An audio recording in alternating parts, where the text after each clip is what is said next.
Okay, so hi MK, how you doing? Hey, how you doing? Good. We're going to ask you some questions. Okay. This is MK. He was our case study today, and we just want to ask him some questions and see how he's doing. So the first question I have for you is, how did you follow the path that you did? Um, it started off, partying with my friends at an early age. Um, prescription drugs were already around at that time.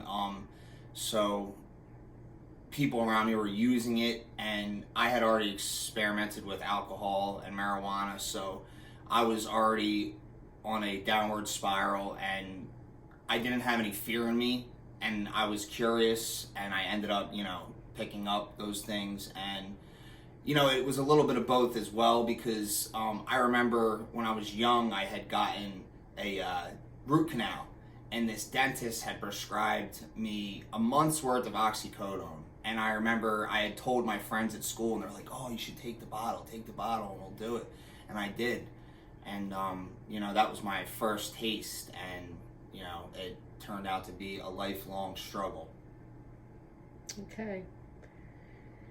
Did you realize that substance abuse would cause so much damage in your life?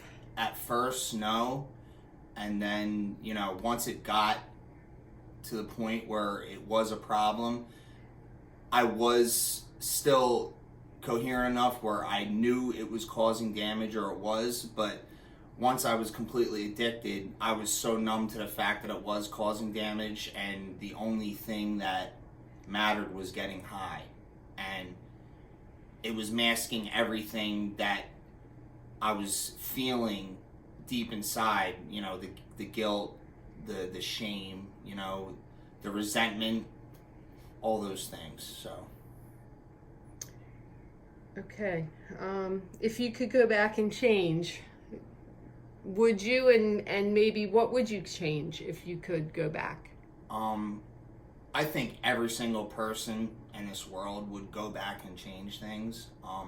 Of course, I go back and change all the things I did to get high, all the things I did to the people I love, all of the opportunities that came my way that I ruined, the bridges that I burned, the dreams that were shattered,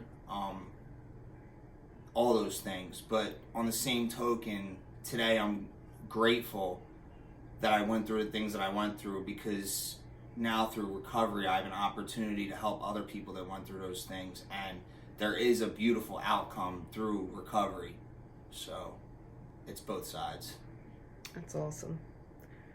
Um, this is kind of the same as one of the other questions, but when you started using opioids, and you said you got a prescription for some dental work, were you aware it would lead to substance use disorder? Of course not.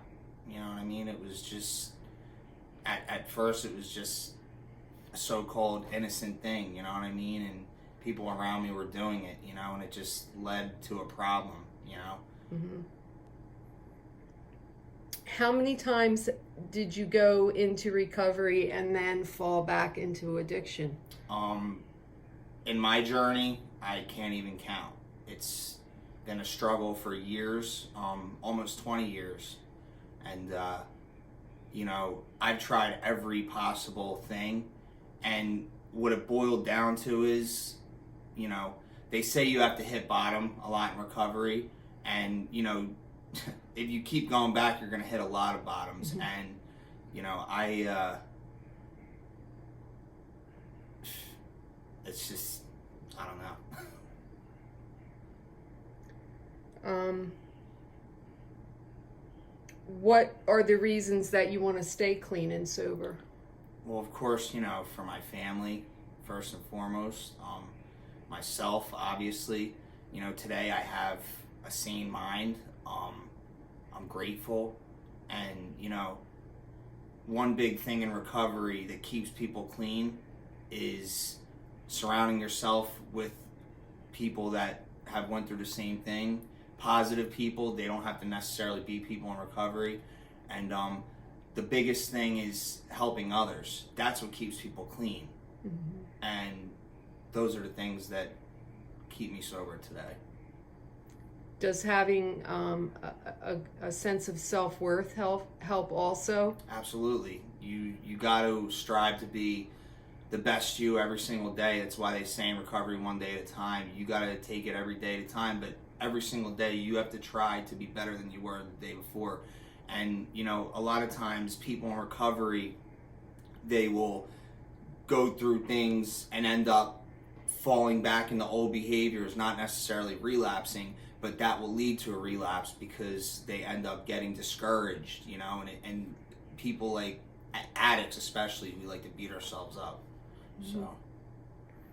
So hanging out and being with people that, lift you up and make you feel good and Absolutely. and put you on the right path. How about coping mechanisms? Have you had to develop new coping ways of coping? Yeah, well, for so many years I masked all my anxieties and insecurities and social anxieties, especially with drugs. And, I've been sober for almost 17 months now. And the biggest thing is trying to just be around people, normal people in the general public, and try to remain composed, because I struggle with social anxiety. So having to reintegrate into society and try to live on top of trying to work recovery has been something that I've had to deal with. And, some days I have to sit and kind of meditate in my own, personal space, especially every morning I get up and kind of prepare myself for the day because, I don't have these drugs to lean on to numb everything that I'm going through. And, it's a struggle sometimes, but it's also growing pains because each and every day I feel like I'm getting stronger. And, I have people, support groups, you know what I mean, that are behind me, and I have family that's behind me. And it's, some people don't have that, but the good thing is that there's so many people out there in recovery now that, are out there putting their hand out for people, that there is a way out for everybody. But the biggest thing is connection. That is the biggest thing. I heard a speaker one time say the opposite of someone not being sober isn't being sober, it's connection with other people. That's good. That's great.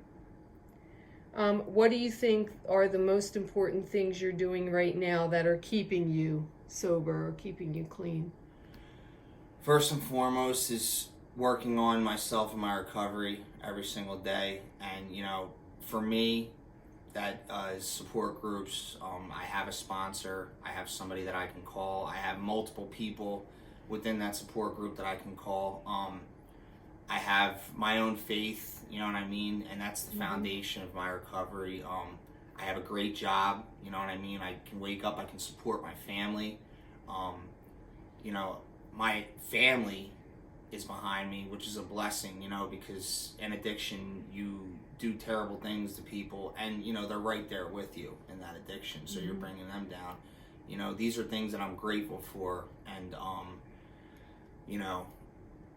also, I'm a big supporter of people trying to get physically healthy as well, you know what I mean? Trying to make themselves feel better, and it's okay, once you have some time sober to want to feel good and look good, because, we beat ourselves up, in this disease, and we have a poor self-image, that's one of the huge things, because, it sucks the life out of you.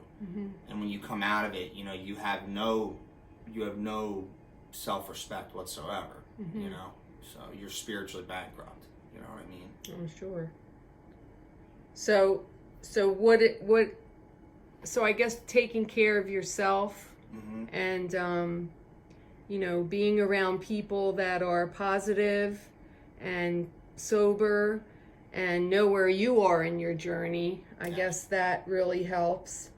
And you were living with some fellas that are kind of in the journey with you, right? Yes, I'm in a sober house right now. And, it was a choice I made. I was in a long-term program, and, you know, I could have left because my employment, I make enough money where I could have left and got my own room and just kept working and tried to really reintegrate, you know, back to just trying to live a normal life. But, you know, I've been through this so many times, and it's what's working for me right now. And I see good things happening, you know what I mean? And even through the struggles, I have these guys around me that support me, you know?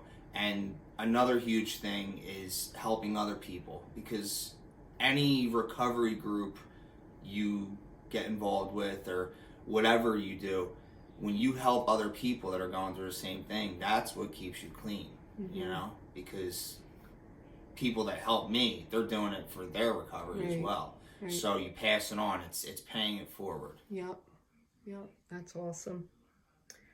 All right, well, that's all the questions we have. So thanks so much for answering the questions, and maybe one day you'll be able to come and talk to us in person. That would be awesome. But thanks very much for sharing your story. Thank Bye. you. Bye.